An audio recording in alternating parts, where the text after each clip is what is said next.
Hi, this is Dr. Pachenik. Let me continue on the issue of Khashoggi, who was killed in the Saudi embassy in Turkey, and the culpability of Mohammed bin Salman. There's no question the prince is involved. There's no question he's destructive, he's toxic, and he's self-destructive. As our Senator Lindsey Graham has said very aptly, and Lindsey is still in our military as in the National Guard, he said, this man, Mohammed bin Salman, is toxic, and we have to get rid of him. That there's no question he was involved. There's no question 17 people were involved in the dismemberment of Khashoggi, and more importantly, the typical keynote of any assassination that fails but is in turn very swift is the fact that a physician is there. And in this case, there was a physician who's a forensic physician, unfortunately trained in the United States, who should also be disbarred and dismembered from the medical society. More importantly, the issue here is, where do we go from now vis-a-vis Saudi Arabia? Saudi Arabia has been a thorn in our side. It's basically a Salafist state which became more and more extreme after 1979. Let me explain it. In 1979, we had the Iran hostage siege, thanks to the incompetency of Jimmy Carter and the CIA and many people there who really allowed hostages to be taken.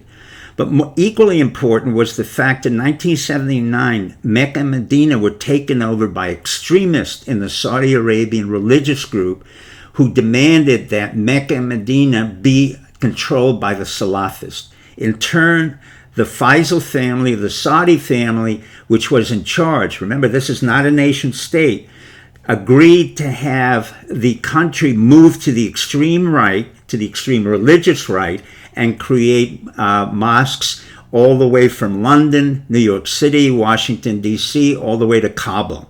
In turn, they provided the anlaga, or the underlying pin, for the war on terror so that we could create ISIS and the CIA. So what happened is the progress of Saudi Arabia to make it more moderate was stopped in its track because of the incompetency and self-destructiveness of bin Salman. So what do I propose? I propose that we continue to encourage the moderates within Saudi Arabia to take over from the Salafists and avoid it from becoming an extremely right-wing group, which will again promote extremism and terrorism. How do you do that? Well, number one, what we did and what Steve Mnuchin did was correct. We leave the organization and say, look, you're not going to get the kinds of money that we want to give you. Two, I was proud of Ari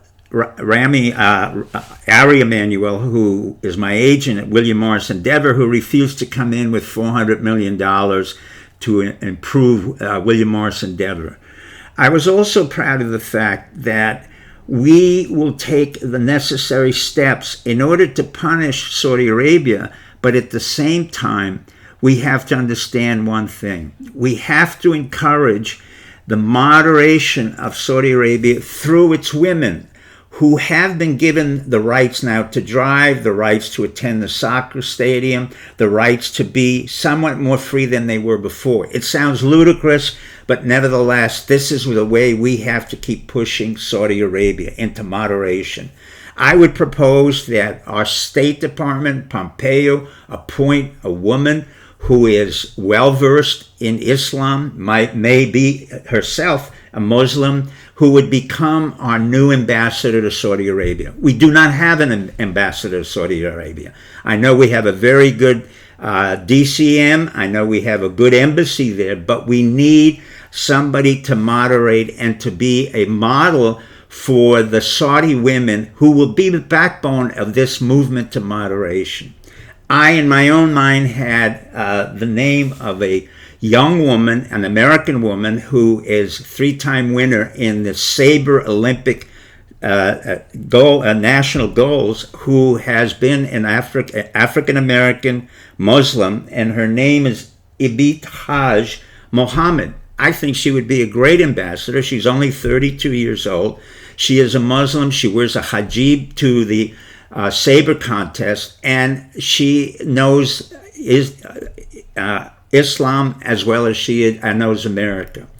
Let me quote Rahm Emanuel, the mayor of Chicago, who said, "Never let a good crisis go to waste." So let's move on. Let's make moderation here. Thank you and good night.